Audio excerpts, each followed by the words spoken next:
اور اٹھنے بیٹھنے کی طاقت نہ رہی، نماز بھی بیٹھ کے پڑھنے لگے۔ تو سوچا کیا ہو گیا، استغفار بھی ہو رہا ہے، درود شریف بھی پڑھا جا رہا ہے، توبہ استغفار بھی ہو رہا ہے، دوائیاں بھی ہو رہی ہیں، کوئی افاقہ نہیں ہو رہا۔ ایک دن خواب میں جناب رسول اللہ صلی اللہ علیہ وسلم تشریف لائے تو حضور سے شکایت کی، یا رسول اللہ صلی اللہ علیہ وسلم میری بیماری بڑھتی جا رہی ہے، دوائیاں چل رہی ہیں، کوئی دوا افاقہ نہیں کر رہی۔ تو حضور نے فرمایا یہ بیماری تو تم نے خود مول لے رکھی ہے، تم نے خود مول لے رکھی ہے۔ فرمایا حضرت وہ کیسے؟ سمجھ میں نہیں آئی بات۔ صبح کو اٹھ کے کسی سے پوچھا، کوئی سمجھ میں کسی کی نہیں آئی، یہاں تک کہ ایک دن لیٹے تھے، لاٹھی برابر میں رکھی تھی چارپائی، ایک بلی آئی اور اس کے پیچھے اس کے بچے، ایک اژدہا اندر سے نکل کے آیا بل میں سے اور ایک بلی کے بچے کو پکڑ لیا اور پکڑ کے ایک بھاگنے لگا۔ تو انہوں نے دیکھ رہے تھے لیٹے ہوئے، انہوں نے اٹھا کے لاٹھی جو ماری اس کے اژدہے کے، وہ بچے کو چھوڑ کے بھاگ گئے، جان بچا کے بھاگ گیا، اور وہ بلی کا بچہ بھاگ گیا اور بھاگ کے بلی کے پاس پہنچ گیا۔ بلی نے دیکھا، بچے کو چوما چاٹا اور پھر یوں منہ پھیر کے ان کی طرف کو دیکھا، ان بزرگ کی، گویا کہ شکریہ ادا کیا۔ اس کے بعد سے تندرست ہونے شروع ہو گئے، جلدی سے تندرست ہو گئے۔ جب تندرست ہو گئے تو فرمایا خواب میں پھر رسول اللہ کریم صلی اللہ علیہ وسلم کی رسول فرمایا یا رسول اللہ علیہ وسلم اب تو میں بھلا تندرست ہو گیا ہوں، تمام تندرست ہو گیا ہوں۔ آپ نے فرمایا تمہیں پتہ بھی ہے یہ تندرستی کیوں ملی اور بیماری کیوں آئی تھی؟ فرمایا میں تو نہیں سمجھ سکا۔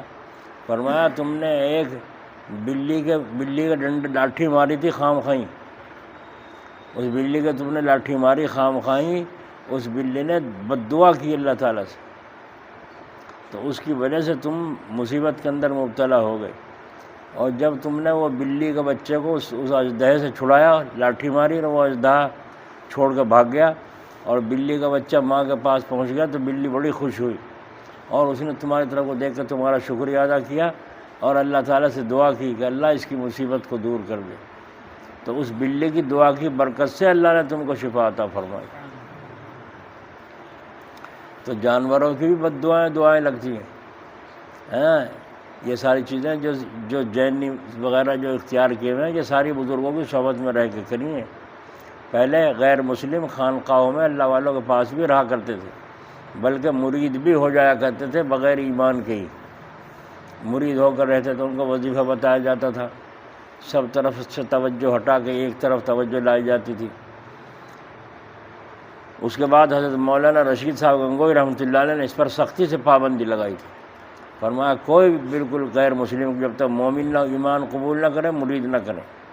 جب وہ مجاہدات کریں گے اور ریاضات کریں گے تو ہو سکتا ہے ان کو کشف ہونے لگے، اور جب کشف ہوگا تو وہ یہ سوچیں گے اسلام کی بھی ضرورت نہیں، یہ تو بغیر اس کے حاصل ہو رہا ہے ہمیں، تو اسلام کو بیکار سمجھیں گے، اور اللہ کے یہاں بغیر اسلام کے عمل قبول نہیں، دنیاوی نفع حاصل ہو جائیں گے، منتر تنتر جنتر حاصل ہو جائیں گے، لیکن اللہ کے یہاں قبول نہیں۔ اس لیے مولانا گنگوئی رحمۃ اللہ علیہ نے اس پر پابندی لگائی، اس کے بعد سے یہ بند ہوا، ورنہ بزرگوں کے پاس خانقاہوں میں غیر مسلم رہا کرتے تھے، اور جب وہ جاتے تھے اپنی زبان میں وہی ترجمانی جو ان بزرگوں سے سیکھی وہ کرتے تھے، سمجھے؟ اب تم دیکھتے ہو پانی بھی چھان کر پیتے ہیں جینی، اور جب چلتے ہیں ننگے پیر چلتے ہیں، کوئی جانور پیر کے نیچے کیڑی مکوڑا نہ آ جائے اور جیو ہتیا نہ ہو جائے۔ تو یہ اس طریقے سے قربانی یہ سب بزرگوں سے سیکھی ہے، اور اللہ تعالیٰ کے نیک بندوں کی صحبت کا اثر ہے۔ وہی باتیں ہیں ان کے ہاں ملیں گی جو ہمارے ہاں، وہیں سے تو سنی ہے سیکھی ہیں۔ تو اس لیے میں نے کہا بھائی جانوروں کی بھی بد دعائیں، حضرت سلیمان علیہ السلام کے اوپر ایک مکوڑا چڑھ گیا، جب یہاں اوپر کو آیا تو اس نے زور سے ہاتھ مارا، وہ جا کے پڑا نیچے بہت دور، وہ نیچے گرا، چوٹ لگی، یوں گھوما پھرا، چکر کاٹے اس نے۔ جب سانس سے آ گیا مکوڑا کو تو مکوڑا کھڑا ہو کے کہنے لگا اے سلیمان مجھ سے معافی مانگو، میرے چوٹ لگی ہے، مجھ سے معافی مانگو، میرے چوٹ لگ گئی ہے، تم نے اتنی زور سے مجھے پھینکا ہے کہ میرے نیچے گر کے چوٹ لگ گئی، مجھ سے معافی مانگو۔ سلیمان علیہ السلام نے تیرے سے معافی؟ کہنے اچھا کوئی بات نہیں، کوئی بات نہیں، مت معافی مانگو، قیامت کا دن فیصلہ ہو جائے گا۔ جب قیامت کا نام سنا تو چپ ہو گئے۔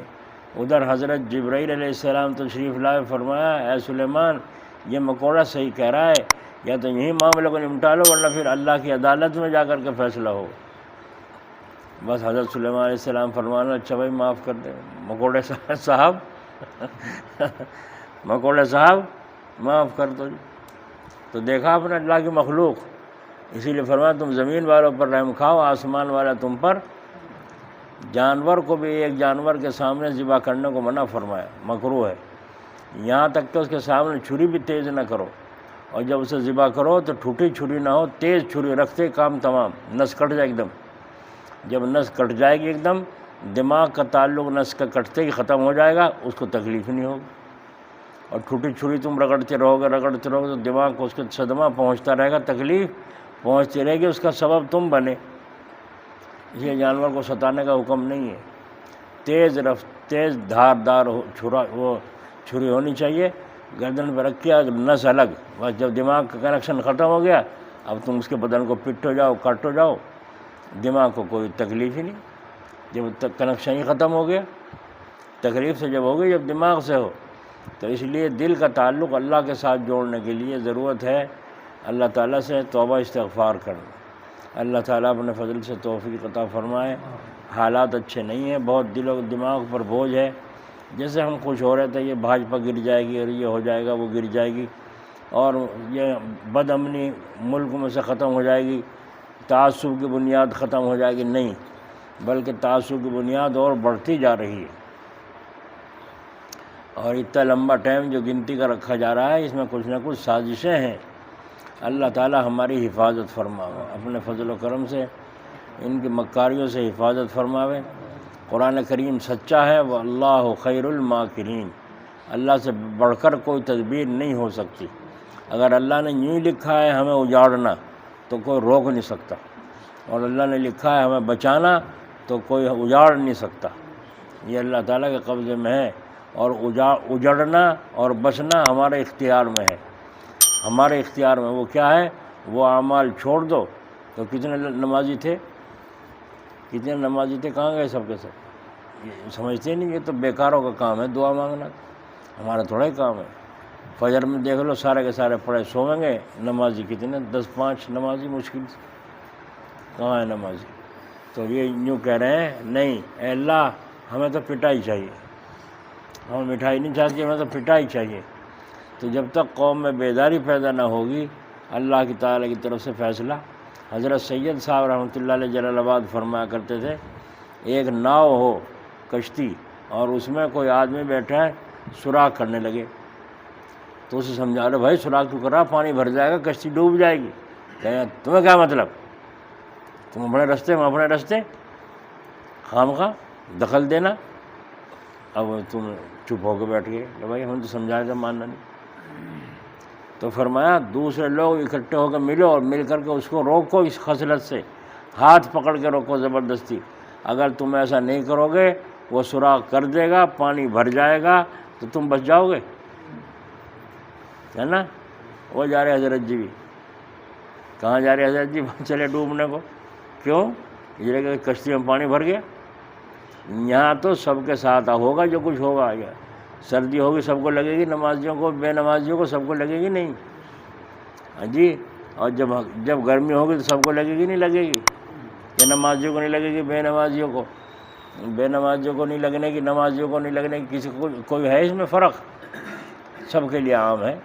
تو جیسا موسم ہوگا ہاں وہاں بچیں گے، وہاں اللہ تعالیٰ کے الگ کر دے، وَامْتَازُوا الْيَوْمَ أَيُّهَا الْمُجْرِمُونَ، وہاں اللہ تعالیٰ کہہ دیں گے اے مجرموں، دنیا میں تم ایک ساتھ رہتے تھے نمازی بے نمازی جی، اور بد اور نیک، آج الگ الگ ہو جاؤ، نیکوں کی صف الگ، بدوں کی صف الگ۔ سمجھ میں آئی بھائی؟ تو اس کا فکر سوار ہونا چاہیے دل و دماغ پہ۔ اللہ ہمیں نیکوں کی صف میں جگہ نصیب فرمائے۔